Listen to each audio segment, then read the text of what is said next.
Stephen Strange pagi itu masih tertidur di kamarnya ketika seekor arwah anjing bernama Bats mendatanginya.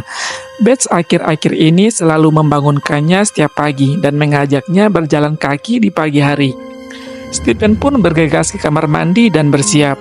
Sembari menggosok gigi, ia menatapi foto kekasihnya Clea, anak dari adik Dormammu. Setelah dari kamar mandi, ia pun menuju dapur, di mana Wong menawarinya dengan sarapan.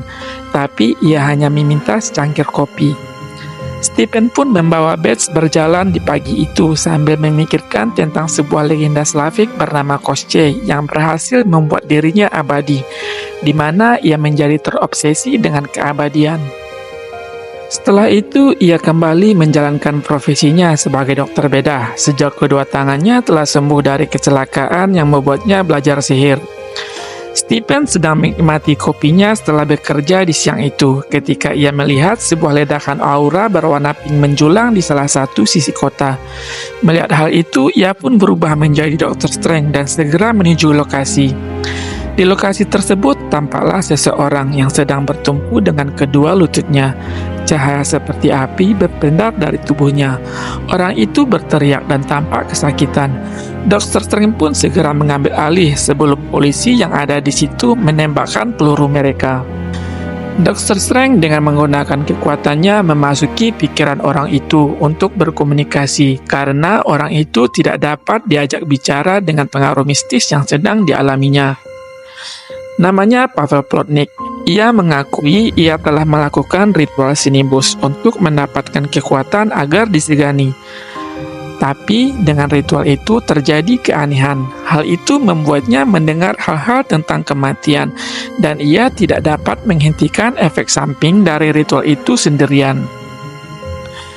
Dr. Strange dengan menggunakan kekuatannya memutus hubungan astral antara Pavel Plotnik dengan Seven Sons of Sinibus tersebut.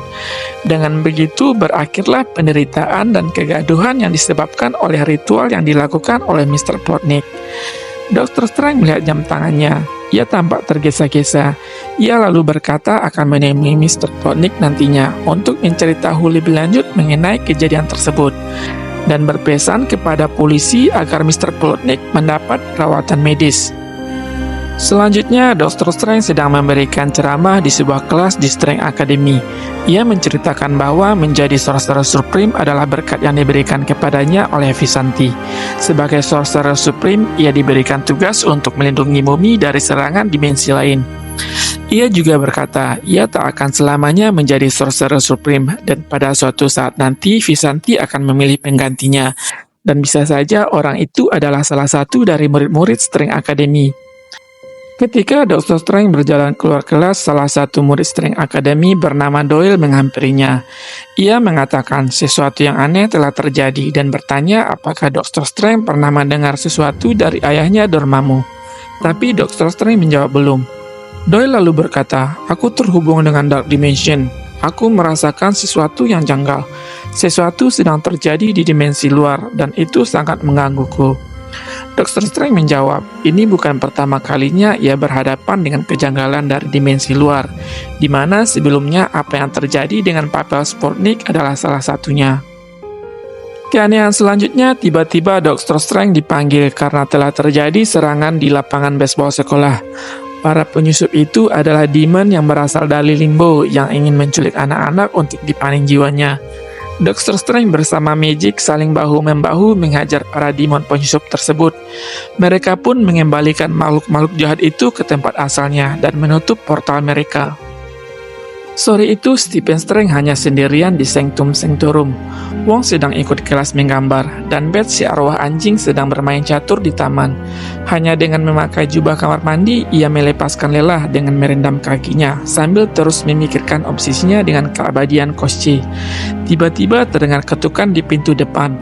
Stephen Strange bergegas menuju pintu, tapi sebelum itu dia berubah dahulu menjadi Dr. Strange. Karena baginya Dr. Strange adalah sisi dirinya yang tak pernah lelah, tak pernah kusut dan selalu siap ketika dibutuhkan.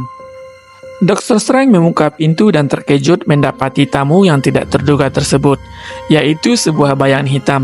Bayangan itu menyeringai dan berkata sebelum menyerang Dr. Strange, "Ini adalah hari terakhirmu." Dr. Strange cukup puas dengan fakta bahwa tak ada teman-temannya di sisinya, bahwa mereka tak akan sanggup menolongnya. Kekuatan musuh tersebut di luar kemampuan mereka, tapi tetap saja ia tak ingin mati sendirian. Dr. Strange berkata sebelum ia benar-benar dihabisi, "Lakukanlah, tapi ingat, ini tak akan berakhir seperti yang kau harapkan." Kematian Sorcerer Supreme tidaklah berlalu begitu saja, tapi semuanya merasakan dan mengetahui seketika itu terjadi, dan seluruh dunia bereaksi atas ketidakseimbangan yang tiba-tiba. Teman-temannya secara naluriah langsung menemuinya, tapi sayang, itu sudah terlambat. Bahkan rival dari Dr. Strange yaitu Baron Mordo hadir seketika itu juga. Wong yang melihat kedatangan Baron Mordo langsung menyerangnya, menyangka dialah pelakunya. Tapi dia dipegangi oleh Dr. Voodoo dan Selma Stanton agar tidak gegabah. Baron Mordo pun berkata, "Tak ada yang kuinginkan selain kematian Strange, tapi bukan di tangan orang lain, hanya di tanganku sendiri." Tiba-tiba sebuah kartu nama yang menjadi alat komunikasi antar anggota Avengers berbunyi. Selma Stanton menerima panggilan tersebut, dan Kapten Amerika melaporkan telah terjadi invasi besar-besaran di seluruh bumi, dan bertanya di mana Dr. Strange. Panikan yang ada di ruangan itu tiba-tiba teredam dengan hadirnya sebuah cahaya dan langkah-langkah kaki yang membuat mereka semua terdiam. Semua tampak tertegun dengan kemunculan sosok Dr. Strange sendiri. Dr. Strange yang baru itu berkata, "Hal terburuk pasti telah terjadi sampai aku telah dibebaskan."